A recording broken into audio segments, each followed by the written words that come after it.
Hey guys, আজকে চলে এলাম আমি শ্রী বিকটকালী মায়ের মন্দিরে। সবাইকে রাধে রাধে। সবাই কেমন আছো? তোমাদের জন্য চলে এলাম আর একটা নতুন ব্লগ ভিডিও নিয়ে। আজ চলে এলাম শ্রী বিকটকালী মায়ের মন্দিরে। আর কয়েকটা দিনের অপেক্ষা, তারপরে শুরু হয়ে যাবে মা শ্রী বিকটকালী মায়ের পুজো এবং বিশাল মেলা। আর মায়ের মন্দিরে ছাপছাপাই এবং রিপেয়ারিংয়ের কাজ শুরু হয়ে গেছে। আর যারা যারা মায়ের ভক্ত থাকো তোমরা সকলে প্রস্তুত তো? আর কয়েকটা দিনের অপেক্ষা, তারপরেই কিন্তু শুরু হয়ে যাচ্ছে মায়ের পুজো এবং বিশাল মেলা। আর এখানে রং মিস্ত্রিরা কাজে লেগে পড়েছে মায়ের মন্দিরটাকে সুন্দর করে ফুটিয়ে তোলার জন্য। আর এই মা কিন্তু ভীষণ জাগ্রত। এখনো যারা শ্রী বিকটকালী মায়ের মন্দিরে আসনি, সকলে একবার এসে মাকে দর্শন করে যেও।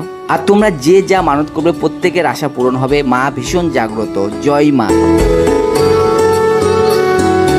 আর এখানে মায়ের মন্দিরের সমস্ত জিনিসপত্র বাইরে বের করে রেখেছে, কারণ ভেতরে ছাপছাপাইয়ের কাজ চলছে। আর এই ছবিটা দেখতে পাচ্ছ, এটা কিন্তু হাতে বানানো ছবি। ছবিটা কিন্তু ভীষণ সুন্দরভাবে তৈরি করেছে। মায়ের পুজোর জন্য এখানে প্যান্ডেল পুরো প্রস্তুত হয়ে গেছে। এখানে দাউদকালী মেলার জন্য পুরো কাজ শুরু হয়ে গেছে। পুরো দেখছো বাঁশের প্যান্ডেল পুরো আরম্ভ হয়ে গেছে। আর কয়েকটা দিনের অপেক্ষা। তোমরা সকলে প্রস্তুত তো? এখানে সেই কিন্তু খেলা হবে, সেই ধামাকা হবে। মা দাউদকালী জয় জয় মা।